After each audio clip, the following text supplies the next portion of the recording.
Hello everyone, my name is Joe Rose and I'm President and CEO of NAMI Alameda County South. And I want to welcome you to the Boldly Me Prevention and Early Intervention Workshop. I saw a presentation by Alanna Powell, President and founder of Boldly Me, a while back, and I was so impressed that I encouraged her to do the presentation for you here at the NAMI California conference.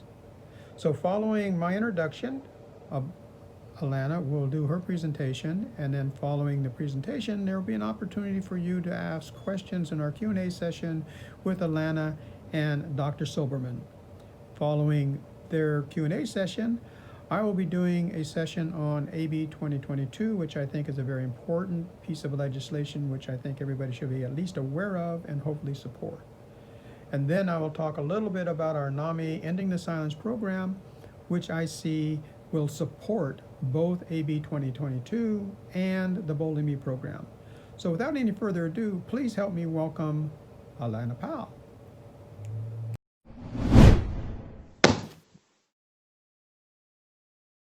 Hi, my name's Alanna Powell and I'm with Boldly Me, and today we're gonna talk. Today's topic is depression. Depression can debilitate people and halt them from achieving their dreams and their goals. It can wipe away and steal all of your joy and happiness. Depression is caused by many reasons, but one of the primary reasons is you're living in the past.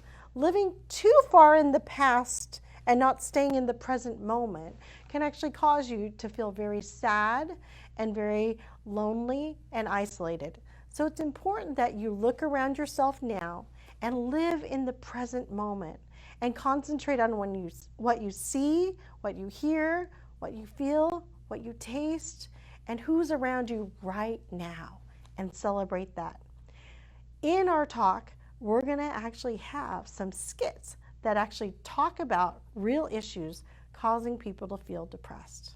I hope you enjoy the skits.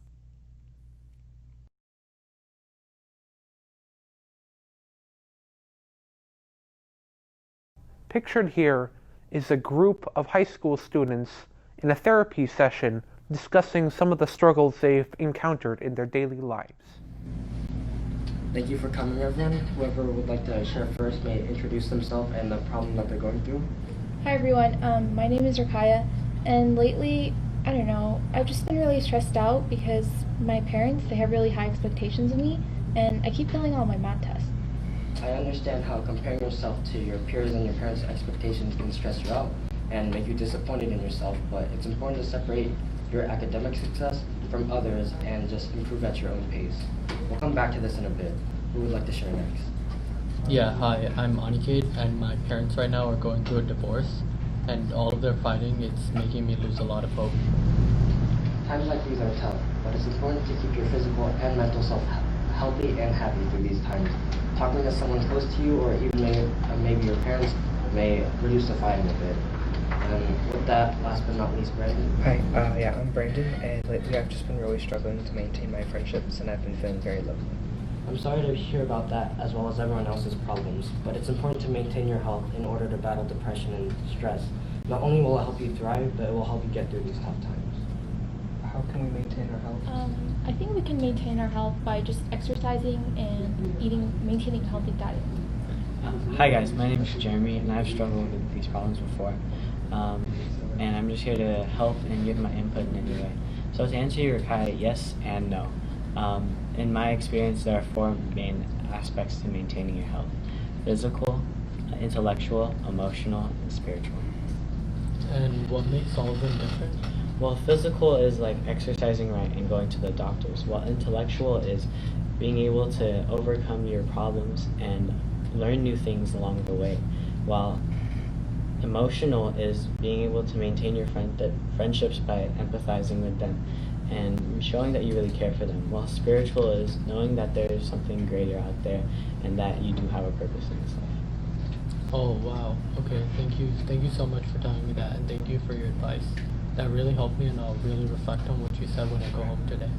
Yeah, me too. I didn't realize how many different aspects there are just for something that sounds as simple as health. But now I think I'm going to make my health my first priority before anything else. Yeah, I just wanted to thank you guys all for coming today and sharing your stories. I know that it may not have been the easiest thing to do, but this is the first step in getting over your depression and your stress. It's important to understand that this isn't something that will just go away overnight or in a day or two, and it's something that takes a lot of time and effort. Everyone goes through struggles in their daily life. Some are more severe than others, but it's important to know that there's always a solution and just to never give up. Parental expectations can be hard to live up to. They can cause stress and in some cases make people perform worse than if they didn't have expectations. Let's see what's happened to Rakaya a few days prior. Okay guys, your tests are graded and I'm going to hand them back to you now. Overall, most of you guys did pretty well. Well, everyone except a few of you. Not again. What are my parents gonna say? I got an A. What did you get? You failed? How did you fail? It was so easy. Divorce is extremely stressful for everyone that's involved. Let's see how it's affected Aniket. I don't understand why you can be a supportive father. I pay for his food, clothes, and education. What exactly have you done? It will be better if someone raising him. Get out of my house.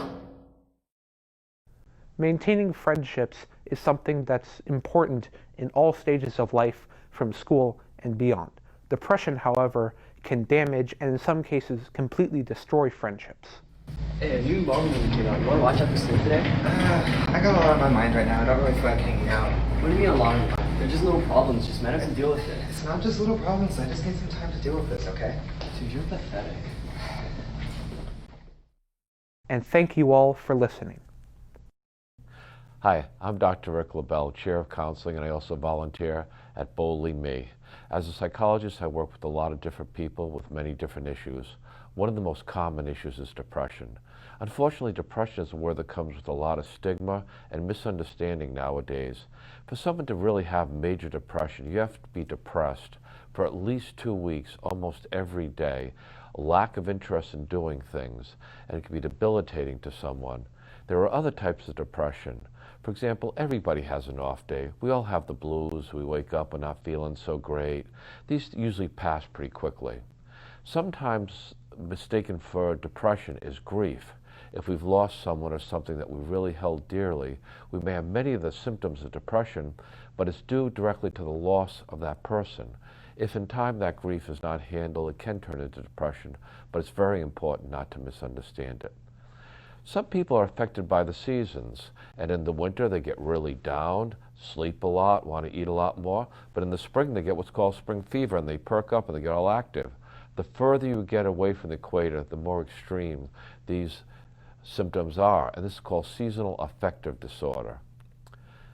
Events in life affect everybody in one way or the other, and many times we have a negative reaction to them, but if our reaction to them, we get more depressed than a regular person, an average person would. This is what's called an adjustment disorder with a depressed mood. So my reaction to something is more extreme than it would be to the average person. Somebody can also have anxiety with this as well too. So major depression will be the first one I talked about, occurring for at least 2 weeks, almost every day, a lack of interest in the things we normally enjoy.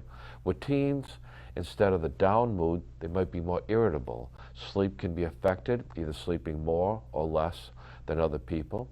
About 20% of the population in the United States will have an episode of depression in their life. 20%, that's 1 out of every 5 people. Among teens, at least 14% will have an episode of depression in their adolescent years. So a lot of stigma carried with depression. However, it's a brain-based disorder that's treated with therapy and can also be treated with medication.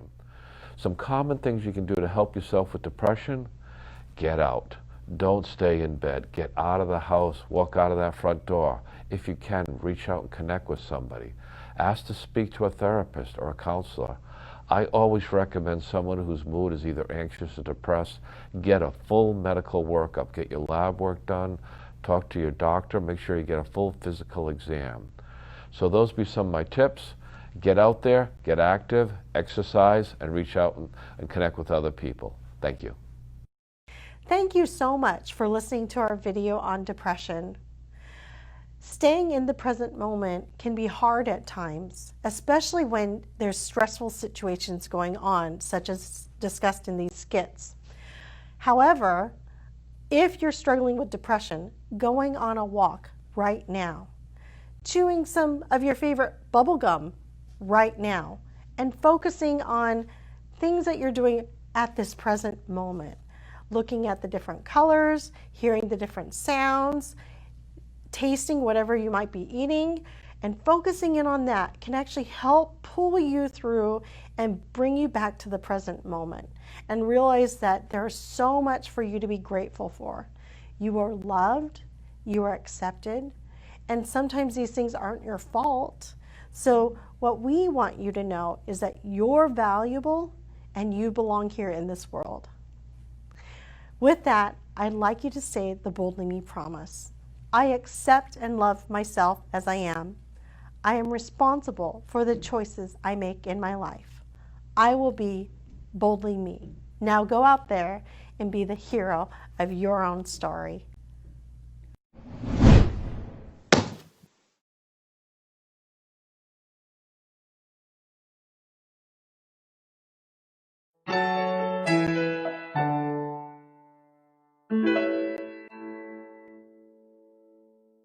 I've been with Boldly Me since its infancy and true believer in its place in the curriculum in our schools. Boldly Me, run by Alanna Powell, who is an incredible woman, is just an awesome way to not only be a good example, but to teach what a good example is. Boldly Me offers classes and opportunities for children or students to engage with each other and form friendships. I think it's very important to incorporate that into students' curriculum today, especially with all the changes in our world, how social media is taking over, how there's a lot more cyberbullying and all this, and the stress levels are continuously rising amongst teenagers in school. When I heard about Boldly Me, it was from older students that had currently been working with her. And so what I did was I went online, I looked up Boldly Me, I read all about Alanna and how her alopecia journey came to how she is now, how big this organization is building up to be. And it just felt like it was like the perfect spot for me because I have been through bullying, I've been through depression, I've been through abusive relationships, and it just felt like for me I was just taking myself to somewhere more safer. I think that the Boldly Me curriculum is definitely by far one of the best programs in the larger communities because of how many people can relate to it. The work that Boldly Me is doing is so important because it's helping youth to learn about themselves. It's helping them to learn who they are, how to gain more confidence, and how to get to where they want to go in life. When I think about Alanna, I have, learned that she's a very loving person. That's been working with the kids. Even before Boldly Me, Alanna has shown me a lot of care for people. Alanna she is a super unique, one-of-a-kind person.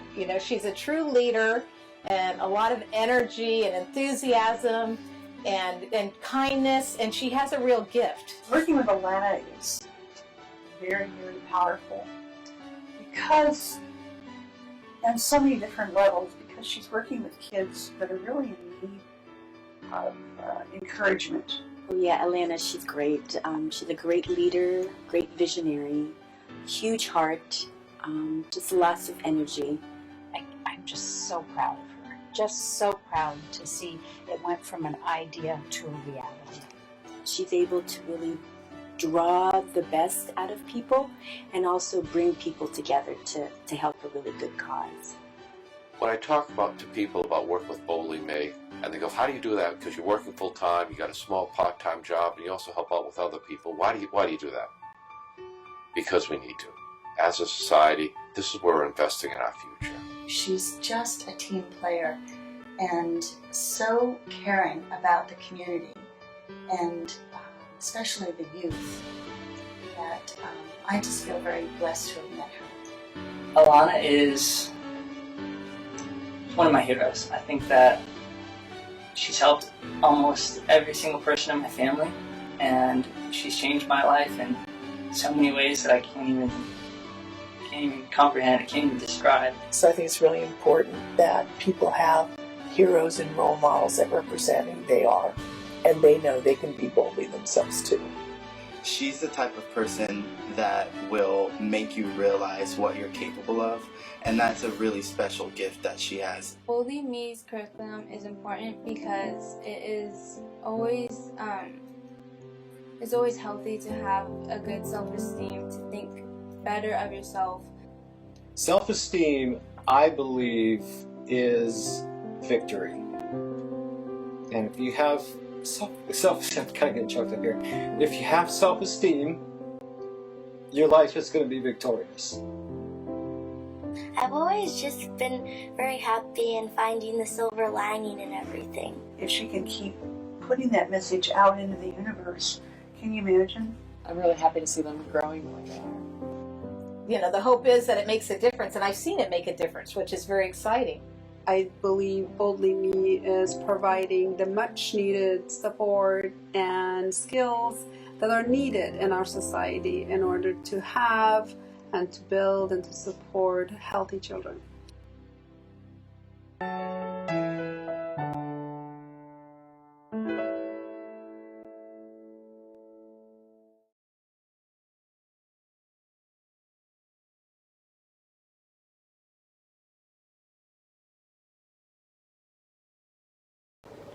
Hello again, everyone. Now I would like to talk with you a little bit about AB 2022 and also go on to talk about NAMI's Ending the Silence. I'm going to read part of this for you because I want to be explicit in terms of what AB 2022 says. AB stands for Assembly Bill. So California Assembly Bill 2022. So what it does is it starts out by saying existing law requires the governing board of any school district to give diligent care to the health and physical development of pupils and authorizes the governing board of a school district to employ properly certified persons for the work. Then it goes on to talk about the Mental Health Services Act, which is funding that's set aside specifically for mental health. I'm not going to read through that. That gets a little bit boring. It's a paragraph here and you can read through it on your own. Then it goes down to say the California Constitution requires the state to reimburse local agencies and school districts for certain costs mandated by the state. Statutory provisions establish procedures for making that reimbursement. So that money can be used to reimburse the school districts for what they're mandated to do under AB 2022. So let's go a little bit further and let's look at what AB 2022 says that the school district must do. It says, Section 1, Section 49428 is addition to the Education Code and reads, Paragraph A school of a school district or county office of education and a charter school shall notify pupils and parents or guardians of pupils no less than twice during the school year on how to initiate access to available pupil mental health services on campus or in the community, or both, as follows. Then it goes on to say a school shall use at least 2 of the following methods to notify parents or guardians. And then it goes on to explain what is necessary. Now this is only 2 pages long. It's an easy read to go through it. I'm not going to read through it here and bore you with all the details in it, but the point is that the schools are expected to notify both parents and students at least twice a year of available mental health resources available to them either on campus or in the local community. So that is an important thing. I think especially right now with COVID-19, there's a lot of stress going on and that sort of thing. So this is good. Now here's where I see this falling down a little bit, but not a whole lot. There is no penalty for the school districts or these schools when they don't comply with this AB 2022. So, if there's no penalty, how do you get them to do it? The way you get them to do it is to go in and advocate for this. There is no excuse for the schools not to do this because it's covered by AB 2022 funding. So the schools don't have to take anything out of their budget to do this.